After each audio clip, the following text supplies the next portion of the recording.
Hi guys, this book is called The Haunted House. One night, Mickey and Donald were driving down a dark road in the woods. Pluto was riding in the back of the car. Bats flew overhead, owls hooted, and the wind blew through the trees. Suddenly, the old car began to sputter. Then it rolled to a stop. "What a place to get stuck," said Donald. Mickey checked the gas tank. "We're out of gas," he said. They walked down the road, looking for help. After a while, they saw a roof above the trees. "Let's walk over to that house and ask for some gas," said Donald. Just as they reached the end of the path, the moon came out from behind a cloud. There stood the spookiest old house Mickey and Donald had ever seen. "That place looks haunted," said Donald. "I think I'll just wait here with Pluto." "I don't believe in haunted houses," Mickey said. "Come with me." Mickey and Donald crept up to the house and peeked into a window. "I see a light," whispered Mickey. "Someone must be home." Pluto was busy sniffing around. He peeked into another window. In the dark, he saw 3 shadows, a fat one, a short one, and a tall, skinny one. Pluto began to bark, and the shadows disappeared. Donald came over to see why Pluto was barking. He looked in the window, but he could not see anything. Donald and Pluto went to the door. Finally, Mickey rang the bell. All by itself, the door slowly opened. They tiptoed inside. "Is anyone home?" called Mickey. No one answered. Then, bang! The door slammed shut. Pluto jumped into Mickey's arms. "It's okay, boy," said Mickey. "That was just the wind." A large painting was hanging in the hall. "Look at that man," cried Donald. "I think he's watching us." "Nonsense," said Mickey. He walked closer to the painting and poked at the frame. Zoom! The walls spun around and Mickey disappeared. "Where's Mickey?" Donald cried. He and Pluto rushed to the painting. Donald touched the frame. Zoom! The wall spun around again, and Donald and Pluto disappeared. They were in a dark, secret passage. There they found Mickey, too scared to speak, for coming toward them were 3 ghosts, a fat one, a short one, and a tall, skinny one. "Go away, go away, go away," the ghosts moaned. Donald and Mickey pushed against the secret door, but it would not open, and the ghosts kept gliding closer. They were trapped.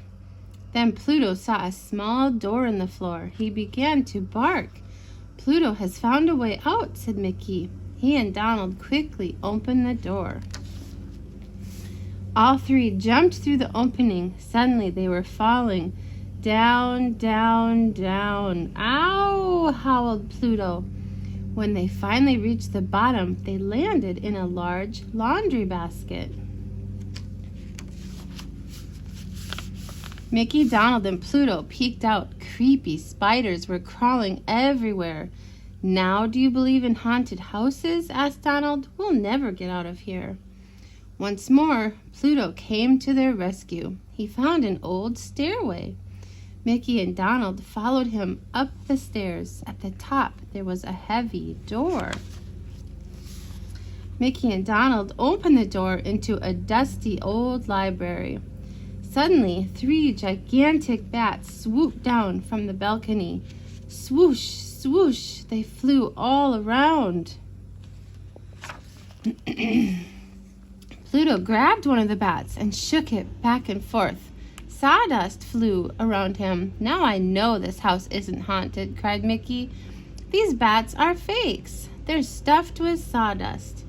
Pluto saw a ghost on the balcony. He barked and barked. "I think someone is trying to scare us away," said Mickey. "Well, I'm scared," said Donald. "Let's go." But before they could go anywhere, a giant skeleton danced into the room. He jiggled his legs. He jiggled his arms. "Get out of this house," he cried.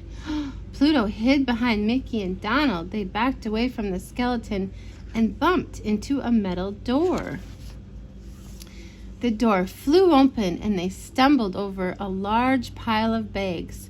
"These are money bags from the bank," cried Mickey. The skeleton came in, glaring at them. He had taken off his skeleton mask. "I knew this house was not really haunted," Mickey said. "You're the one who's been playing tricks to scare us away from here. I bet you're a bank robber." "That is right," said the fat crook. He called his two friends and they came in. They were still wearing their ghost costumes. "What are you going to do?" asked Mickey. "We're going to dump you in the river," said the leader. "Then we'll look for a new hideout." The fat bank robber grabbed Mickey. The short one grabbed Donald. And the tall, skinny one tried to grab Pluto. But Pluto was too fast for him. He ran under his legs, grabbed a money bag, and raced out of the house. The leader called to his skinny partner. "Forget about that dumb dog," he said. "Help me tie up these two troublemakers." The robbers tied Mickey and Donald together with a long rope. As soon as they were alone again, Mickey and Donald shouted for help. But who could possibly hear them? The robbers were busy packing up their stolen money. At last, Mickey and Donald stopped shouting. They knew it was hopeless. "I wonder what happened to Pluto," said Donald. "I hope he got away," said Mickey. After a long time, the gang came back to get Mickey and Donald. Just as they reached the door, they heard the sound of barking. Pluto raced into the room. The sheriff and his men were close behind. Pluto ran to Mickey and Donald. "Pluto," cried Donald, "you came to our rescue." Pluto was very glad that Mickey and Donald were safe. He kissed them over and over again. The bank robbers tried to run away, but the sheriff's men were too fast for them. They caught the robbers and led them to their car in handcuffs. After Mickey and Donald had been untied, the sheriff scratched Pluto's head. "You sure have a smart dog," he said. "When he brought me a money bag, I knew he had found the bank robbers. I've been looking all over for that gang." By the time the sun came up, the old house did not look haunted anymore. The sheriff held up the money bag that Pluto had brought to him. "The bank has asked me to give you this as a reward for catching the robbers," he said. "Golly," said Mickey, "thank you." The sheriff also gave them some gas so that they could drive home. On the way, they bought a bone for Pluto. He was the one who had caught the robbers, and he deserved a reward. Wow, what an adventure they had. It wasn't really haunted. It wasn't. Nope. It was just bank robbers trying to get them out Right. of there. In the Bible tonight, we're reading from Judges 6 through 8, Gideon's army. Some Israelites had settled in a valley that was good for farming, but they had to share the land with wandering tribes who moved in with their tents and herds of cattle and sheep. Once again, the Israelites found themselves in trouble because they had turned from God. The wandering tribes robbed the Israelites and drove them out of their villages. The Israelites had to live in caves in the mountains. Once again, they called to God for help. God chose a new leader for his people. Gideon was a farmer. God came to him and said, "I am giving you the power to save Israel." "But how can I save Israel?" Gideon asked. "I am not an important man. I will help you," God told him. Gideon was not sure he was actually talking with the God of Israel, but finally he believed. Before long, Gideon had an army of 10,000 men. "You don't need this many soldiers," God told him. "I'll test them and tell you which ones can go with you." God told Gideon to take the men down to the spring and ask them to take a drink. Most of the men got down on their knees to drink, but 300 of them scooped up water in their hands and lapped it with their tongues as dogs do. This showed that the men were alert and ready for anything. These were the men that Gideon was to choose for his army. It would be 300 against many thousands.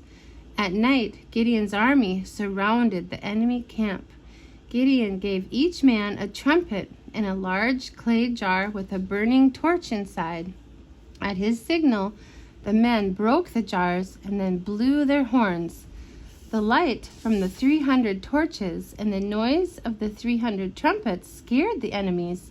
They ran off in all directions and never came back. As long as Gideon was their leader, the people of Israel lived in peace. Tomorrow is Samson. That'll be good. Yeah. Well, I hope you liked that story tonight. Good night.